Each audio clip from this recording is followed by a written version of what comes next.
Bienvenidos, hola, bienvenidos, hola, buenas tardes, buenos días, buenas noches, allí desde donde te conectes. Estamos en esta ocasión con el Urtext de un curso de milagros. Vamos a hacer la lectura de este manuscrito que está recopilado de las notas originales de un curso de milagros. Vamos a leer la introducción, vamos a leer el prefacio y vamos a leer parte del capítulo 1 porque el capítulo 1 es muy largo, así que vamos a leer solamente parte. Antes que nada, como siempre, vamos a hacer la invocación de la página 32, nueva edición, que dice así: estoy aquí únicamente para ser útil. Estoy aquí en representación de aquel que me envió. No tengo que preocuparme por lo que debo decir ni por lo que debo hacer, pues aquel que me envió me guiará. Me siento satisfecho de estar donde quiera que Él desee, porque sé que Él estará allí conmigo. Sanaré a medida que le permita enseñarme a sanar. Amén.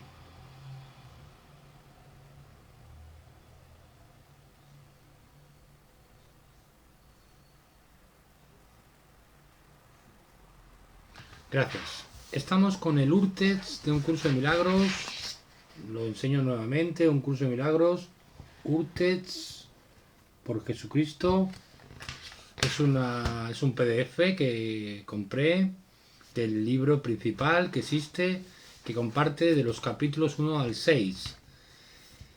Y aquí, por ejemplo, en este Urtext no están quitadas muchas de las cosas que se le dio a Helen, mensajes que se le dio a Helen. Buenas tardes. Mensajes que se le dieron a Helen y a William Tedford. Y viene todo relatado desde las notas originales de un curso de milagros. Así que vamos a ello, a la introducción. Y nos dice: el texto que presento a continuación es una traducción del Urtext de un curso de milagros al castellano basada en una versión en inglés publicada en Hungría el 2001, llamada The Illuminated Brotherhood Edition. El nombre Urtext es la denominación genérica a la primera edición manuscrita de cualquier obra, por eso esta es la primera versión del curso, al ser la transcripción sin editar de los apuntes que diariamente Helen Schumann dictaba a Bill Tedford, quien los mecanografiaba. Posteriormente, Bill editó este texto estructurándolo en capítulos, quitando parte de los mensajes especiales y dejando el resto en aquellos lugares de la obra con los que se correspondían temporalmente. Esta segunda versión se llamó HLC, pues hace referencia a la copia de Helen y Bill hace referencia a la copia que Helen y Bill regalaron a Hugh Lynn Case, hijo del famoso psíquico norteamericano a quien el texto menciona con frecuencia. Las siguientes versiones ya fueron fuertemente editadas en los primeros 5 capítulos por Ken Watney y Helen hasta convertirse en el texto oficial tal como lo conocemos hoy en día. He traducido el texto correspondiente a los 6 primeros capítulos y los mensajes especiales, pues el resto del texto es casi idéntico en ambas versiones, excepto su división en capítulos y sesiones y su correspondiente titulación. La división capitular y por secciones es la que corresponde a la versión de Jesús original Curso de Miracles, Urtext, que son muy útiles para que el lector tenga una referencia a los conceptos que el texto trata y que se corresponden de manera aproximada al texto oficial. Esto no significa que los títulos y las sesiones correspondan al verdadero Urtext, pues el Urtext es una redacción continua, con las únicas interrupciones de algunas fechas. Me he permitido la libertad de reordenar los mensajes especiales según su orden temporal y he eliminado aquellos que he introducido en el cuerpo del texto, donde por significado correspondían. También he dispuesto al final del artículo Hubo una resurrección física y el poema Extraño en el camino. Esta edición respeta en todo momento la tipografía original del manuscrito, que es la disponible en una máquina de escribir de su tiempo, es decir, mayúsculas, minúsculas, tachado y subrayado. Bill y Helen intentaron transcribir el énfasis de un sinnúmero de palabras con estos recursos, según entendían que la voz de Jesús así lo sugería. Esto no debería confundir al lector, sino guiarlo. He usado la cursiva inexistente en el Lourdes original en algunas frases y oraciones significativas. En inglés es posible identificar por contexto la persona a la que se refiere el pronombre yo, por ser ella, hs, él, bt o ambos. En los casos de duda he usado el plural, pues los primeros capítulos son la voz de Jesús muy directamente dirigida a los escribas. Esto le da a Lourdes un carácter más próximo y personal que la versión oficial, que fue editada al singular para conseguir un carácter más generalizador. A pesar de ello, el lector comprobará que las formas verbales referentes a tú y vosotros oscilan en ocasiones de forma aparentemente errática, lo cual he mantenido. Esto ocurre también con la falta de distinción del femenino masculino, en la que el inglés es bastante pobre. Por ello, el lector notará que he mantenido la forma masculina los párrafos indistintos, de cara a darle al texto un espíritu más neutro, y que es la forma propia de la versión oficial del curso. En el texto se puede utilizar las partículas do y does antes del verbo para enfatizarlo. En castellano no tenemos ese recurso, por lo que he usado la palabra ciertamente, con ese propósito. En unos pocos casos he puesto el verbo en mayúscula con la misma intención. He traducido son o go como hijo de Dios y chid o go como criatura de Dios, con el fin de que el lector perciba la sutil diferencia. He traducido el verbo to heal como sanar y healing como sanación, aunque también se puede leer como curar y curación. En general se ha respetado la puntuación sin forzar excesivamente nuestro idioma. Así, por ejemplo, frases que deberían ir separadas por comas se han mantenido como en el original, separadas por punto y seguido. Tampoco se ha mantenido el uso que Bill hace del carácter por i, por no ser relevante. Las referencias a los números de páginas son los del Urtes en inglés, por lo que no son válidas para esta edición. Las faltas de ortografía, que son pocas, evidentemente no han sido recogidas. El estilo de la redacción en este texto, en sus comienzos, a veces se hace demasiado abrupto, poco elegante y nada parecido a lo que vendría a continuación. Esto es debido probablemente a que es el primer dictado que Helen recibía de Jesús, quien tuvo que superar una fuerte resistencia de muchas maneras. He optado por conservar la crudeza de la redacción que el estudiante avanzado del curso apreciará. Por la misma razón, he mantenido como separadas frases que deberían ir juntas, repeticiones de palabras en la misma frase y el uso de cultismos que podrían haber sido sustituidos por las palabras más asequibles. El resultado es una traducción paralela a la estructura lingüística en inglés, más que interpretada con los recursos idiomáticos de nuestra lengua, lo que la hace más cruda, pero más fiel al texto original, en línea con el tratamiento de la tipografía. Para asegurar que la traducción es fiel al sentido original en todos sus matices, he tenido en cuenta en unas pocas ocasiones la versión oficial en inglés y la versión en castellano de Rosa María Wynn, así como una versión en español latino de Raquel Ramírez del Corral. Es importante que el lector entienda que el texto oficial publicado está separado en dos niveles de la voz de Jesús que Helen transcribió. La primera transformación del texto original fue la que Helen y Kenneth Walney hicieron cuando editaron el manuscrito para su publicación en inglés.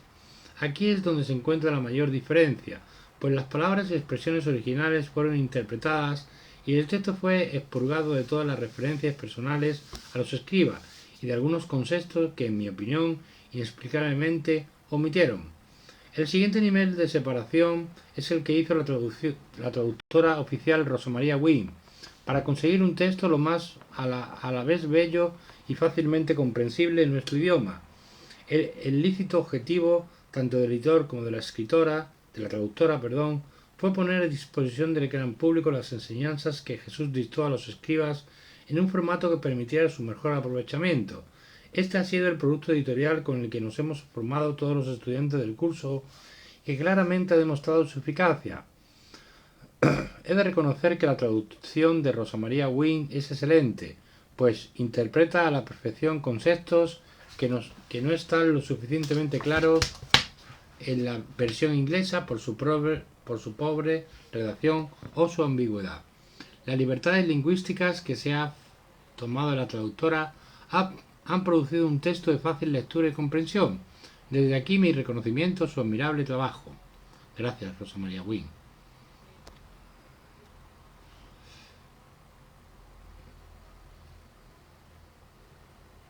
Esta traducción, sin embargo, tiene como objetivo no separarse del texto original en ningún nivel, respetando tanto los conceptos como los términos y las estructuras gramaticales empleadas. Al coste de una peor legibilidad, esto requiere del lector un mayor esfuerzo, pero le garantiza conocer las palabras exactas que Jesús empleó o que Helen creyó oír para dar a conocer sus enseñanzas. Es probable que la redacción original estuviera más condicionada por las limitaciones a escuchar de Helen que por la voluntad de Jesús. De hecho, a partir del capítulo 6, el texto oficial se diferencia poco del Urtes. En cualquier caso, estoy convencido de que toda edición que se hizo sobre la fuente original fue hecha de buena fe y con la aprobación de Jesús. De haber sido de otra manera, también estoy seguro de que Jesús nunca habría permitido una edición espuria. Desde un punto de vista tanto práctico como conceptual, el Urtes no es un documento para principiantes en un curso de milagros, es más bien para aquellos que conozcan el curso en profundidad, lo hayan integrado en sus vidas con la práctica diaria, deseen profundizar en algunos conceptos y oír la voz de Jesús más cercana y familiar. Por ello, aconsejo leer previamente la totalidad del texto publicado por la FI en la edición tradicional y, por supuesto, la realización del libro de ejercicios. Este trabajo le permitirá al lector aprovechar más la lectura del Urtes y no perderse en algunas formulaciones que puedan parecer extemporáneas. El Urtes ciertamente contiene un gran número de mensajes dirigidos exclusivamente a los escribas. La voz de Jesús sugiere que la decisión de incluir estos textos corresponde a Bill, que debió elegir eliminarlos, ya que no aparecen en la versión publicada por la FI, Fundación por la Paz Interior. En algunos casos, el texto se refiere a eventos tan específicos en la vida de Helen Schumann y William Tedford que sin más información se hace imposible descifrarlos. Esto ocurre en muy pocos casos y no afecta a la transmisión de conceptos. Para que el lector se haga una idea de la magnitud del texto suprimido, basta decir que los 6 primeros capítulos de la versión oficial del curso, en castellano, usan 50.360 palabras. Esta versión del Urtes, sin embargo, contiene 85.830 palabras, y luego además están los mensajes especiales que requieren 8.997 palabras adicionales. Quiero acabar esta introducción explicando los motivos que me han llevado a realizar esta traducción, a la que durante 10 años me he resistido por mantenerme fiel a la ortodoxia de la FI, de la Fundación por la Paz Interior, y a la que todos los estudiantes del curso debemos agradecer a los esfuerzos realizados para conservar la pureza original del mensaje de Jesús, y por lo que siento el máximo respeto, especialmente por el trabajo de Kenneth Watney, su director, amigo y colega de los escribas, y editor del curso tal como ahora lo conocemos. La razón principal es que los primeros capítulos contienen no solamente mensajes especiales dirigidos a los escribas para que les sirvieran en la comprensión y gestión de su vida diaria, sino también bastantes conceptos que Jesús considera importante que sean conocidos por los obradores de milagros y que no figuran en la versión oficial. Por ejemplo, las observaciones sobre temas relacionados con el sexo que en la versión oficial no aparecen. Por ejemplo, Jesús de una forma muy clara dice en un sitio de Lourdes: quiero acabar las instrucciones sobre el sexo porque es un área que el obrador de milagros debe entender. Probablemente en su momento se consideró que esta era un área inadecuada para las primeras ediciones del curso, y probablemente se hizo así honestamente siguiendo las indicaciones de Jesús. Pero no podemos obviar el hecho de que ya han pasado casi 50 años desde el primer dictado, y quiero creer que la humanidad ha evolucionado con respecto a este tema desde entonces. Las indicaciones que Jesús hace sobre el sexo en el Urtes no solo me parecen interesantes, sino absolutamente necesarias para el obrador de milagros. No encuentro ninguna razón para ocultarlas o dejarlas de lado, ya que creo que pueden ser una magnífica guía para entender nuestro comportamiento compulsivo con este tema. Creo también que aquellos estudiantes versados en psicología y psiquiatría encontrarán fascinantes las observaciones de Jesús sobre los teóricos de su tiempo, como Freud, Jung o Rand, en las que evalúa sus aportaciones y muestra sus errores. Sus comentarios sobre Eckhart Case, Descartes, Cervantes o Chesterton son también muy clarificadores. También creo que es una pena que tras la edición de Helen y Ken se perdieran la capitalización y subrayado que enfatiza conceptos fundamentales. Yo pienso, sin embargo, que es una muy buena guía para la lectura y comprensión del texto. Otro de los motivos para publicar esta traducción es que el texto en su contenido es en sí mismo impecable tal como está. En mi opinión no necesita sino una ligerísima edición para corregir errores tipográficos y, quizá más importante, una serie de notas para aclarar algunos párrafos que, siendo tan personales, hacen referencia a personas o cosas que resultan difíciles de identificar. Yo por mi parte he intentado llenar algunas lagunas y explicar algunos conceptos que requerirían de un buen biógrafo para hacerlo correctamente. Esto está fuera de mi capacidad, pues tan solo sé lo que he leído de personas que conocieron a los protagonistas como Ken Watney o Robert y Judy Scott. Finalmente, pero de forma principal, he recurrido al consejo del Espíritu Santo y a la voz de Jesús, que de manera inexplicable me ha guiado en todo momento para encontrar las palabras adecuadas y realizar mi trabajo en paz y con gran alegría. Los errores que contiene esta traducción y que desconozco provienen de los límites que yo mismo he puesto a esta conexión. Este texto está libre de derechos, se autoriza y anima al lector a reproducirlo y extenderlo por cualquier medio que considere oportuno para una prudente difusión del mismo. Recuerdo la conveniencia de que sea leído tan solo por estudiantes avanzados del curso y maestros de Dios. El traductor Hecho, junio de 2015. Bueno, pues ya hemos leído lo que es la introducción, ahora estamos en el prefacio. Este es el dictado original de un curso de milagros, tal como fue dado por Jesucristo de Nazaret. Este libro es una reproducción digital del mecanografiado original conocido como el Urtext. El contenido permanece sin cambio alguno, excepto en casos de errores tipográficos menores que pueden haber ocurrido en el proceso de reconocimiento óptico de caracteres. No se han editado ni modificado los documentos originales y se ha tenido mucho cuidado en asegurarse de que los errores y anotaciones de los escribas de un curso de milagro sean fielmente reproducidos. Este libro difiere de la edición popular autorizada en que tiene material que fue considerado demasiado personal sobre los escribas o demasiado controvertido. Qué bueno que tengamos el Urtext para que escuchemos la voz de Jesús a todos los mensajes que le dio a los escribas Helen Schumann, recordamos, y William Thetford. Estamos en el capítulo 1, introducción a los milagros. Vamos a leer un poquito solamente. Mañana retomaremos de nuevo. El lunes, martes, miércoles, jueves, viernes, sábado, domingo estaremos compartiendo un trocito del texto cada día. Capítulo 1. Introducción a los milagros. Es crucial decir primeramente que este es un curso obligatorio. Solo el momento de hacerlo es voluntario. Libre albedrío no significa que tú establezcas el plan de estudio. Significa solo que puedes elegir qué y cuándo tenerlo. Es simplemente porque tú no estás preparado para hacer lo que debieras elegir hacer. Que el tiempo existe en absoluto. Veréis milagros a través de vuestras manos por mí. Debieras empezar el día con la oración: ayúdame a hacer cualquier milagro que desees de mí hoy. ¿Qué milagros vamos a hacer hoy? Ese sería el mensaje correcto. ¿Qué milagros vamos a hacer hoy, Jesús, de tu mano? 1. Lo primero a recordar sobre los milagros, principio 1, es que no hay ningún nivel de dificultad entre ellos. Ninguno es más difícil o mayor que otro. Todos son iguales. Principio 2. Los milagros no importan, son bastante insignificantes. Principio 3. Ocurre naturalmente como una expresión de amor. El auténtico milagro es el amor que los inspira. En este sentido, todo lo que proviene del amor es un milagro. Epígrafe A. Esto explica el primer punto relacionado con la falta de orden. Todas las expresiones de amor son máximas.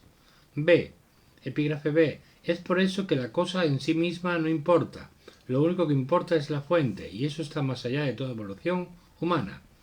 Preguntas y respuestas relativas a los 3 primeros puntos. ¿Considerarías esta comunicación como un tipo de milagro? No hay nada especial o sorprendente acerca de esto en absoluto. La única cosa que ha ocurrido es el milagro universal que fue la experiencia del intenso amor que tú has sentido. Que no te incomode la idea del amor, la vergüenza es solo una forma de miedo, y de hecho una forma particularmente peligrosa porque refleja egocentrismo. No te sientas culpable acerca del hecho de que estés dudando acerca de esto. Simplemente vuélvelos a leer y te llegará su verdad. Te amo y no estoy asustado, avergonzado o dudoso. Mi fuerza te mantendrá, así que no te preocupes y déjame el resto a mí. Pero cuando veas a Bill, le dice a Helen, Jesús, asegúrate de decirle cuánto te ayudó dándote el mensaje correcto y no pierdas el tiempo preocupándote acerca de cómo lo recibiste. Eso no importa tampoco, estaba simplemente asustada. Y ahora Helen Schumann, temerosa en el taxi sobre una comunicación relativa a la sanación de Dave y a la hernia de Jonathan, ella pensó que sería más seguro disociar las dos. Las instrucciones eran referirse al punto 1 y volver a leer ahora. Punto 4. Principio 4. Todos los milagros significan vida y Dios es el dador de la vida. Él te guiará muy específicamente. Planear con atención, con antelación, es un buen consejo en este mundo, donde tienes que controlar y dirigir ahí donde has aceptado responsabilidad. Pero el plan universal está en más apropiadas manos. Sabrás todo lo que necesites saber. No hagas intentos de planificar en este respecto. Principio 5. Los milagros son hábitos y debieran ser involuntarios. No deberían estar bajo control consciente. Los milagros seleccionados conscientemente están usualmente mal dirigidos y esto hará inútil el talento. Principio 6. Los milagros son naturales. Cuando no ocurre algo, ha ido mal. Principio 7. Todo el mundo tiene derecho a los milagros, pero previamente es necesaria una purificación. Principio 8. Los milagros son una forma de sanación, suplen una carencia y son realizados por aquellos que más tienen para los que tienen menos. Principio 9.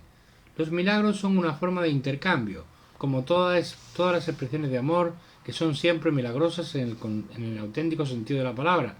El intercambio invierte las leyes físicas. Principio 10. Un milagro es una inversión del orden físico, porque aporta más amor al dador y al receptor. Un milagro se malinterpreta cuando se considera un espectáculo. Principio 11. El uso de milagros como espectáculo para inducir creencias es un error. Son realmente usados por y para creyentes. Helen Schumann tiene algo de miedo acerca del 11 y duda sobre el 9 y el 10. Probablemente la duda ha sido introducida por miedo del 11. Cuando dices si tú quieres que lo haga, lo haré, por favor añade y si no quieres que lo haga, no lo haré. Esta es la manera correcta del uso de la inhibición. Aquí le habla Jesús. Tiene que haber algún control sobre el aprendizaje para el propósito de la organización. Recuerda la inhibición retroactiva, lo cual debiera ser bastante fácil para ti. A veces lo último aprendido es lo más importante y tiene que inhibir lo antiguo. Es una forma de corrección. La oración es el medio de los milagros. La oración es la comunicación natural del creado con el creador. Por medio de la oración, el amor es recibido y a través de los milagros el amor es expresado. Bueno, pues nos vamos a quedar aquí. Principio 12. Lo señalamos. Principio 12.